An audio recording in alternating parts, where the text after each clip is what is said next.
여러분, 혹시 이런 질문을 스스로에게 던져보신 적 있으신가요?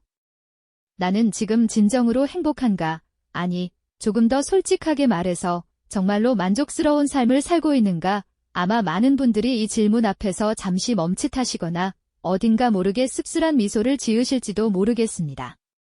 우리는 흔히 사회가 정해놓은 성공의 기준을 따라 바쁘게 달려왔습니다.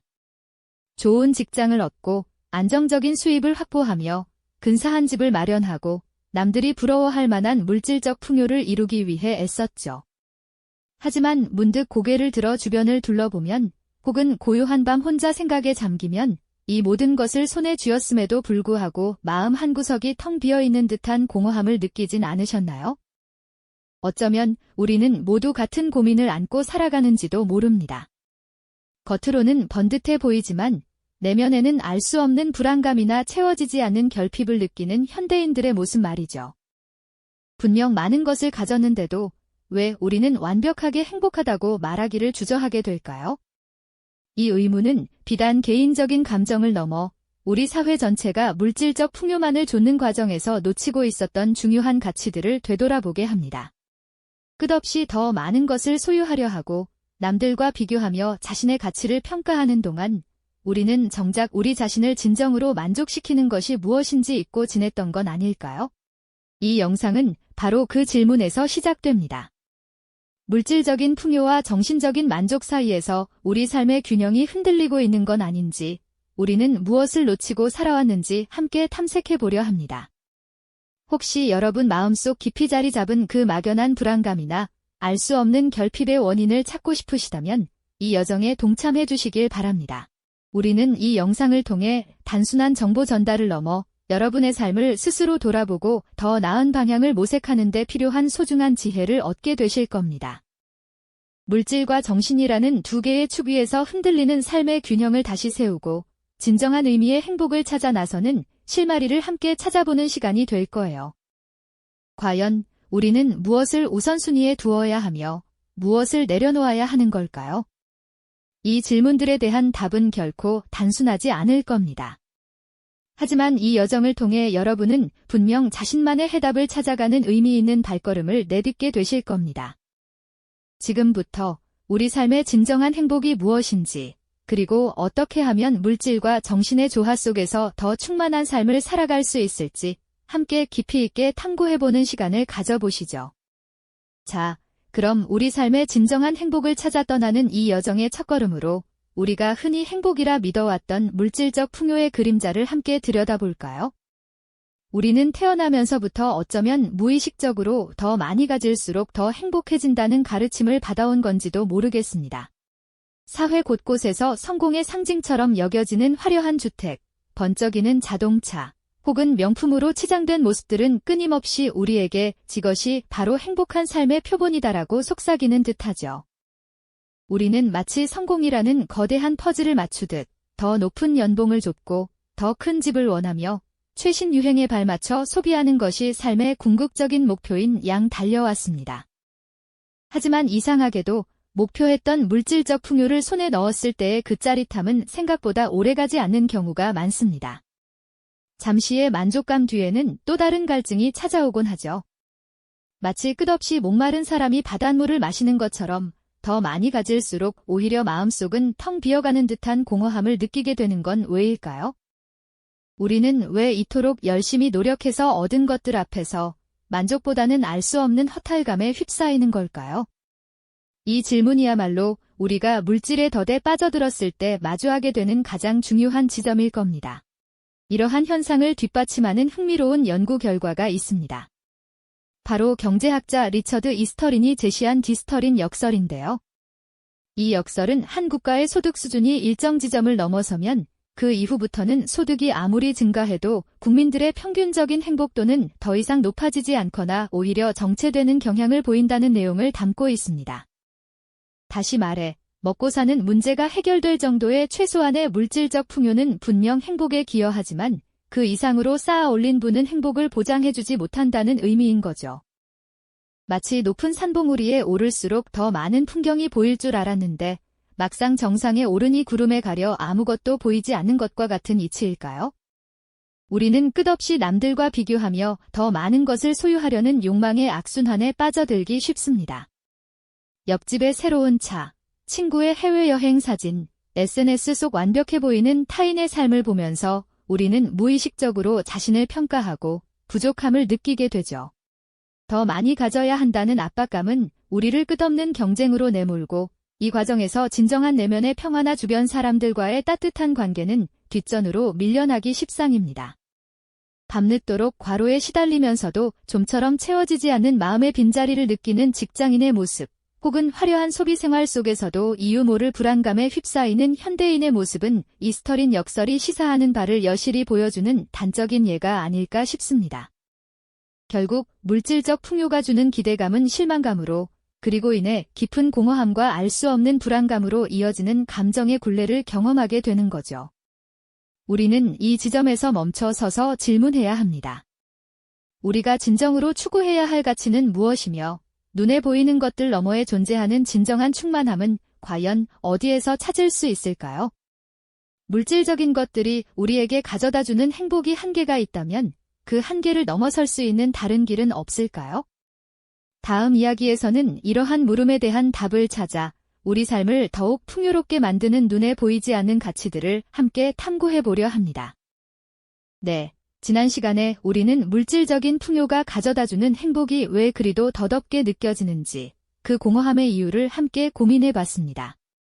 이제는 눈에 보이는 것들 넘어 우리의 마음을 진정으로 채워줄 수 있는 가치들을 찾아 떠나볼 시간입니다.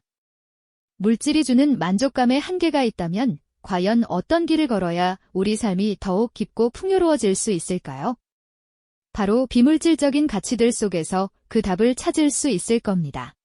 먼저 인간에게 가장 소중한 것 중 하나는 바로 관계가 아닐까 싶습니다. 옆에 있는 소중한 사람들과 따뜻한 손길을 나누고 진심을 다해 소통하는 시간 속에서 우리는 물질로는 결코 살 수 없는 안정감과 소속감을 느끼게 되죠. 가족과의 식사 자리에서 오가는 웃음소리, 힘든 순간에 기꺼이 손 내밀어주는 친구의 존재, 혹은 공동체 안에서 함께 성장하며 느끼는 유대감은 우리 존재의 뿌리를 튼튼하게 만들어주는 귀한 자양분과 같습니다. 아무리 많은 돈을 가지고 있다 해도 홀로 고립된 섬처럼 살아간다면 진정한 행복을 느끼기란 어려운 일일 테니까요. 이와 함께 삶의 의미를 찾아 나서는 여정도 빼놓을 수 없습니다. 내가 하는 일이 단순히 생계를 위한 수단이 아니라 세상에 긍정적인 영향을 미치거나 누군가에게 도움이 된다는 사실을 깨달을 때 우리는 깊은 만족감을 경험하게 됩니다. 예를 들어 자신이 가진 재능을 나누어 봉사활동을 하거나 오랫동안 꿈꿔왔던 예술활동에 몰두하며 내면의 열정을 불태울 때처럼 말이죠. 이러한 활동들은 우리에게 나는 가치 있는 존재라는 메시지를 끊임없이 속삭여주며 삶의 방향성을 제시해주는 등대가 되어줍니다. 또한 성장과 배움의 기쁨도 빼놓을 수 없는 비물질적 가치입니다. 새로운 지식을 탐구하고 낯선 경험을 통해 한 뼘 더 자라나는 자신을 발견하는 과정은 우리에게 살아있음을 느끼게 하는 강력한 동기가 됩니다. 이처럼 끊임없이 발전하려는 노력은 스스로에 대한 존중감을 높여주고 삶을 더욱 능동적으로 이끌어갈 힘을 선사하죠. 마치 어린아이가 새로운 것을 배우며 세상을 알아가는 순수한 기쁨처럼 우리 어른들도 배움을 통해 끊임없이 삶을 확장해 나갈 수 있습니다. 고대 철학자들은 이미 오래전부터 이러한 비물질적 가치의 중요성을 설파해왔습니다. 예를 들어 스토아 철학자들은 외부 환경에 흔들리지 않는 내면의 평온과 덕을 강조하며 물질적 소유보다는 정신적 수양을 통해 진정한 행복에 이를 수 있다고 보았습니다.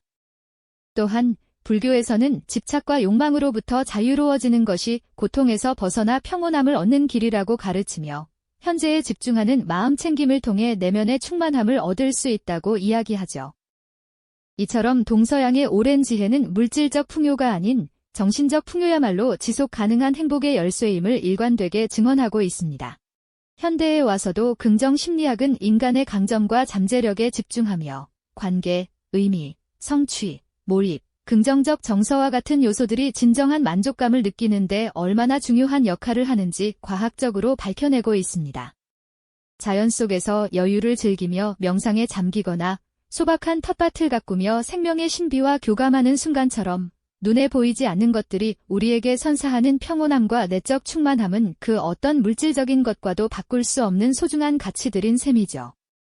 이제 우리는 물질의 한계를 넘어 마음을 채우는 이 비물질적인 가치들 속에서 진정한 삶의 의미를 발견할 수 있을 겁니다. 하지만 오해하시면 안 됩니다. 물질적인 것을 아예 배제하고 오직 정신적인 가치만을 좇으라는 이야기는 결코 아니죠.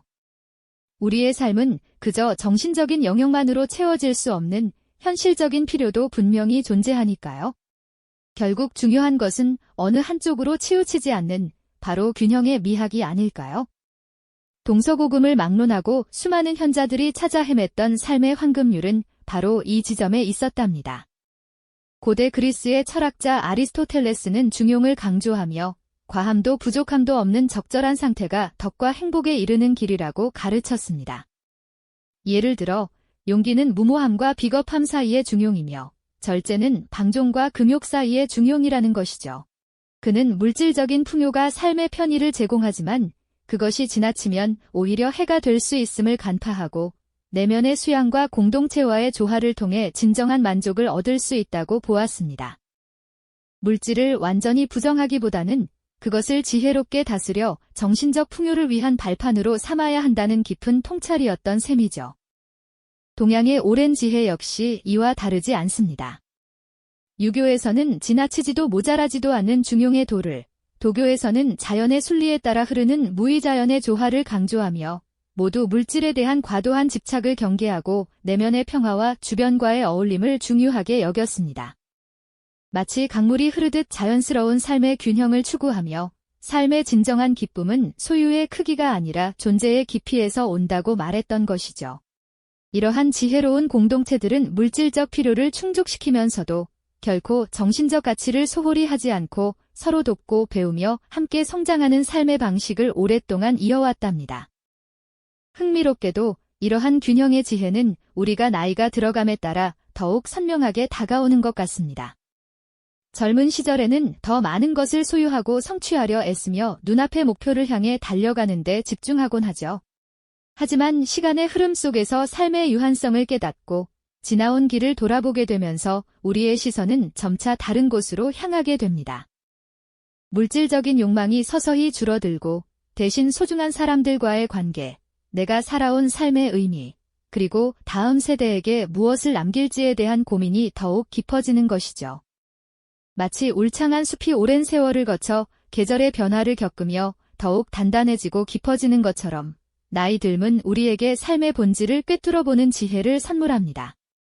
굽이굽이 흘러온 강물처럼 우리는 삶의 후반부에 이르러서야 비로소 물질과 정신의 균형이 단순히 선택의 문제가 아니라 온전한 삶의 완성을 위한 필수적인 요소임을 깊이 깨닫게 되는 것일까요?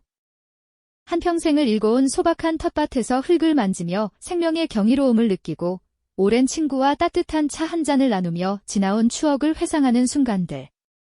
어쩌면 이런 평범하고도 깊이 있는 경험들이야말로 우리가 진정으로 추구해야 할 가치임을 노년의 지혜는 조용히 일깨워주는 것이죠. 그렇다면 물질주의가 팽배한 이 현대사회에서 우리는 어떻게 자신만의 행복한 균형점을 찾아나갈 수 있을까요? 완벽한 정답은 없겠지만 몇 가지 현명한 방법들을 함께 고민해 볼 수 있을 겁니다.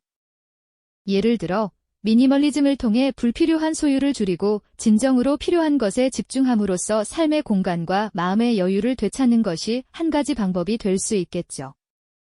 또한 의식적인 소비를 통해 단순히 물건을 구매하는 행위를 넘어 그 가치와 의미를 숙고하며 우리의 선택이 환경과 사회에 미치는 영향까지 고려하는 자세도 중요합니다. 매일 아침 짧은 명상이나 감사 일기를 쓰는 것과 같은 규칙적인 루틴을 통해 내면의 평온함을 유지하고 마음 챙김 연습으로 현재 순간에 집중하는 것도 큰 도움이 됩니다. 무엇보다 중요한 것은 혼자만의 행복이 아닌 공동체 참여를 통해 이웃과 소통하고 서로 돕는 과정에서 얻게 되는 깊은 유대감과 만족감일 겁니다. 행복은 고정된 목적지가 아니라 물질과 정신 사이에서 끊임없이 조정하고 탐색하는 역동적인 여정임을 기억해야 합니다. 우리 각자의 삶의 속도와 방식에 맞춰 이 두 가치를 조화롭게 아우르는 나만의 황금률을 찾아가는 과정 자체가 진정한 행복 아닐까요? 결국 진정한 행복이란 물질적인 풍요와 정신적인 만족 중 어느 하나를 선택하는 이분법적인 문제가 아닙니다. 오히려 이 둘이 서로를 보완하고 지지하며 역동적인 균형을 이룰 때 비로소 우리는 삶의 깊이와 진정한 의미를 발견하게 되는 것이죠. 특히 나이가 들어감에 따라 이러한 균형의 중요성을 더욱 깊이 이해하게 되면서 단순한 만족을 넘어선 삶의 충만함과 평온함을 선물받게 됩니다. 아, 내가 그토록 찾아 헤매던 삶의 지혜가 바로 여기에 있었구나. 하고 무릎을 탁 치게 되는 순간이 찾아올 겁니다. 내면의 평화와 지속 가능한 의미를 추구하는 것이야말로 우리 삶에 주어진 가장 큰 선물임을 깨닫게 되는 순간 말이죠. 오늘날 우리가 겪는 막연한 불안감과 혼란의 많은 부분이 바로 이 물질과 정신의 불균형에서 비롯된다는 점을 다시 한번 생각해 보게 됩니다. 이 균형에 대한 깊은 고찰은 비단 개인의 행복을 넘어 더 건강하고 조화로운 사회를 만들어가는 데 필수적인 요소가 될 것입니다. 행복은 정해진 목적지에 도달하는 것이 아니라 물질과 정신이 아름다운 춤을 추듯 끊임없이 어우러지며 만들어가는 여정이죠. 여러분 각자의 삶에서 그 춤을 어떻게 추어갈지 잠시 멈춰서서 생각해보는 시간을 가져보는 건 어떨까요? 이 영상이 도움이 되셨다면 좋아요와 구독 부탁드립니다. 여러분의 응원이 제게 큰 힘이 됩니다. 다음 영상에서도 더 유용한 정보를 공유하겠습니다. 감사합니다.